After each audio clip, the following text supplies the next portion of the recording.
87,000 vote से हेमा मालिनी मथुरा से पीछे हो गई हैं। आजमगढ़ से धर्मेंद्र यादव 15,362 वोट से आगे हो गए हैं। आजमगढ़ से धर्मेंद्र यादव आगे हो गए हैं। मिर्जापुर से अनुप्रिया पटेल 1,128 वोट से पीछे की ओर चलती हुई दिखाई दे रही हैं। तो वहीं दूसरी तरफ आगरा से एसपी सिंह बघेल फिलहाल आगे चल रहे हैं, लेकिन हेमा मालिनी इस वक्त पीछे और हेमा मालिनी आगे हो गई हैं। देखिए जैसे ही आंकड़ा ऊपर नीचे हो रहा है, इसी वजह से कहा जा रहा है थोड़ा इंतजार कीजिए। हेमा मालिनी फिलहाल आगे हो गई हैं, ये बड़ी खबर निकल कर सामने आई है। नहीं, अभी फिलहाल जो तस्वीर है वो आपको दिखा रहे हैं। हम एक एक करके हर सीट की चर्चा करेंगे। हर किसी की नजर देखिए उत्तर प्रदेश पे है, और चूंकि उत्तर प्रदेश की बात हो रही है कि क्या इंडिया गठबंधन ने इतना बड़ा वाकई सेटबैक दे दिया है, तो अब बारी है हमारे कंप्यूटर बाबा की और हम आपको उत्तर प्रदेश के नंबर्स दिखाएंगे। उत्तर प्रदेश के नंबर्स बहुत इंटरेस्टिंग हैं और खास तौर पर उस पर नजर मिस्टर आशुतोष की है। चलिए यूपी का नंबर दिखाते हैं जरा। उत्तर प्रदेश में देखिए हम आपको बहुत दिलचस्प, हमने क्यों कहा कि हम नंबर्स बहुत इंटरेस्टिंग दिखाने वाले हैं, तो हम आपको बता दें हेमा मालिनी फिलहाल आगे हैं।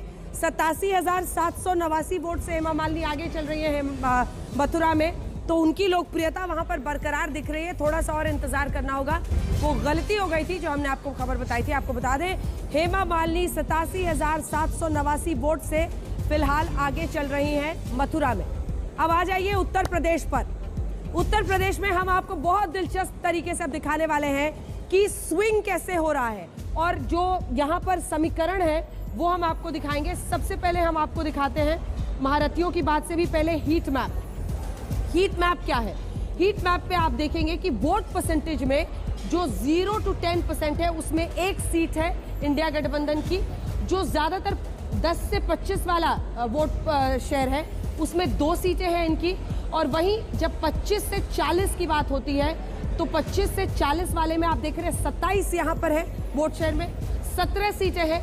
40 से 50 वाले का भी आप ये कुल मिलाकर नंबर्स देख रहे हैं। चलिए, और 50% प्लस पे जो सीट्स है वो यहाँ पर 16 है और 14 है। याद रखिए 224 सीटों पर भारतीय जनता पार्टी को पिछले चुनाव में 2019 में आए थे 50% से ज्यादा वोट। अब इसमें वोट स्विंग उससे भी इंटरेस्टिंग है, क्योंकि इसमें आपके सामने पूरा लेखा जोखा आ गया। भारतीय जनता पार्टी का आप इंक्रीज देख रहे हैं 26%, और ये हम आपको सबसे पहले 2009 बनाम 2014 के बाद ये देखिए हम आपको दिखाते हैं ये वाला। ये देखिए ये जो आप बीच में देख रहे हैं स्क्वायर, इसमें है 2014 बनाम 2019। ये वाले में आ जाइए, ये आप देख रहे हैं ये सपा है। ये 2019 बनाम 2024 में जो इतना बड़ा आप स्विंग देख रहे हैं ये बीजेपी -7% पर आती हुई दिखाई दे रही है और समाजवादी पार्टी +14% पर जा रही है। वहीं बीएसपी को आप देख रहे हैं भारी नुकसान हो रहा है, और ऐसा लगता है कि जो यहाँ पर, क्योंकि कांग्रेस पार्टी -1 पे थी पिछली बार, तो यहाँ पर आप देखिए मार्जिनल इंक्रीज कांग्रेस पार्टी के लिए है, लेकिन सबसे ज्यादा फायदा किसे हो रहा है? समाजवादी पार्टी को। 14%, 14% ऊपर वो जा रहे हैं। वहीं बीजेपी 7% नीचे आ रही है, और वहीं पर -10% बीएसपी का भी सारा का सारा जा रहा है अखिलेश यादव को, बीजेपी का भी सारा का सारा जा रहा है अखिलेश यादव और कांग्रेस पार्टी को। तो अखिलेश यादव के लिए ये बड़ी खबर आती हुई, जो उत्तर प्रदेश में शुरुआती रुझान है वो बड़ी बात कहते हुए दिखाई दे रहे हैं। हीट मैप जैसा कि हमने आपको पहले भी दिखाया, इसमें आपको अंदाजा लग जाएगा कि 50% से ज्यादा वाली सीट, देखिए बीजेपी बार बार ये कह रही है कि अभी जो हमारे मार्जिन वाली सीट्स है वो कम है, लेकिन यहाँ ज्यादातर सीट्स जो है वो 25 to 40 वाले % में है। और ये देखिए अब इसके बाद हम आपको दिखा देते हैं कि किसको नफा और किसको नुकसान होता हुआ दिखाई दे रहा है। जो ये है पुराने आंकड़े, नफा नुकसान बीजेपी का जाते हैं सीधा। भारतीय जनता पार्टी, ये बुंदेलखंड, सेंट्रल, ये हमने 4 रीजन्स में किया है। हर रीजन में देखिए बीजेपी को नुकसान हो रहा है, ये बीजेपी का नफा नुकसान है हर रीजन में। यहाँ पर बुंदेलखंड में 1 सीट का, 8 सीट का, यहाँ पर सेंट्रल में, पूर्वी में 11 सीट का। देखिए पूर्वांचल में अगर 11 सीटों का नुकसान हो रहा है पूर्वी उत्तर प्रदेश में, और ये देखिए पश्चिमी उत्तर प्रदेश में भी 5 सीटों का नुकसान। तो ये बहुत मतलब ऐसी खबर है जिस पर अब जल्दी से समाजवादी पार्टी का आपको दिखा देते हैं, क्योंकि समाजवादी पार्टी हर जगह गेन करती हुई दिखाई दे रही है। बुंदेलखंड +1, सेंट्रल +6, पूर्वी +19, 19 सीटों पर आगे बढ़ती हुई दिखाई दे रही है। वहीं पश्चिमी उत्तर प्रदेश में भी वो 3 सीटों पर बढ़ते हुए दिखाई दे रही है। अब जल्दी से कांग्रेस और बीएसपी का आपको दिखा देते हैं। कांग्रेस पार्टी गेन करती हुई सेंट्रल में, पूर्वी में, पश्चिमी में 2, 1, 3 का। और जल्दी से मायावती का भी हाल आपको ये वाला बीएसपी दिखा देते हैं। मायावती के लिए आप चाहे बुंदेलखंड, सेंट्रल, पूर्वी देखना होगा, क्योंकि पिछली बार पूर्वांचल में उन्होंने 2 सीटें हासिल की थी और 10 सीटें पिछली बार 2019 में भारतीय जनता पार्टी को आई थी। तो कुल मिलाकर उत्तर प्रदेश का लेखा जोखा हमने आपको बता दिया है। सभी खास मेहमान हमारे साथ लगातार बने हुए हैं जिनसे हम चर्चा कर रहे हैं। एक बार कुछ नए आंकड़े आ गए हैं जनाब, जल्दी से उसके बारे में अपने दर्शकों को यहाँ पे मैं जानकारी दे देती हूँ। नए आंकड़े निकल कर सामने आए हैं। मैनपुरी में सपा प्रत्याशी डिंपल यादव 45,044 वोट से आगे चल रही हैं।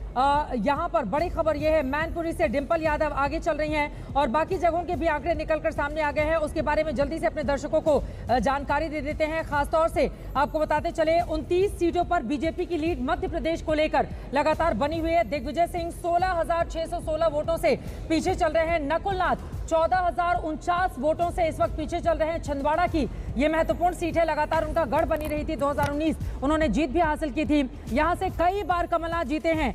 राधा मोहन अग्रवाल इस वक्त हमारे साथ जुड़ चुके हैं। राज्यसभा के आप सांसद हैं, कर्नाटका का प्रभारी बनाकर आपको भेजा गया था।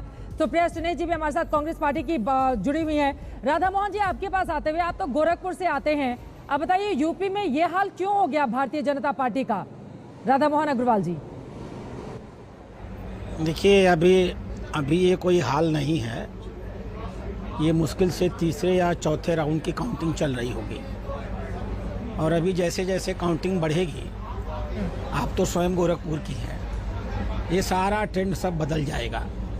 और जो हम लोगों ने देखा और महसूस किया था कि कम से कम 70 के आसपास हमें पहुंचना है, अभी 21 राउंड का ये काउंटिंग होता है, कहीं कहीं तो 25-26 राउंड का। इसलिए धीमे धीमे परिस्थितियां बदलेंगी और ये सारी सीटें जो भी आपको हमें इस रुझान में पीछे हुए दिख रही हैं, अंतिम फैसला आते आते हम इन्हें जीत चुके होंगे। लेकिन एक आग्रह मैं आपसे करूंगा, ये जो कांग्रेस के लोग, ये जो जी 11 बजने जा रहा है और 11 बजे तक की जो तस्वीर रहती है, माना जाता है ट्रेंड उसी के हिसाब से आगे बढ़ेगा। अब अगर 11 बजे तक की स्थिति आपकी ये रहती है तो ऐसा क्या कमाल हो जाएगा कि आपको लग रहा है कि बीजेपी 70 सीटों पर लीड ले लेगी उत्तर प्रदेश में? देखिए, आपने ये तो बताया नहीं कि कै राउंड की काउंटिंग हो गई। जो सूचना हम लोगों को यहाँ बैठ करके है वो कि शायद ये चौथे राउंड की काउंटिंग चल रही है। तो अभी बहुत लंबी यात्रा है काउंटिंग की और बहुत सारी चीज़ें इस यात्रा में बदल जाएंगी। मैं आपसे जो कह रहा हूँ वो दूसरी बात कह रहा हूँ। इन कांग्रेस के नेताओं से एक चीज़ कमिट करा लीजिए, क्या ये ईवीएम को मानते हैं कि नहीं मानते हैं? कम से कम अब तो इनको कहना चाहिए कि ईवीएम की आज हमारे शो में पहली बार ईवीएम शब्द एक बीजेपी नेता ने बोला है। ये सबसे दिलचस्प बात है। ईवीएम वर्ड सबसे पहले आज एक बीजेपी नेता ने हमारे शो में बोला है। ये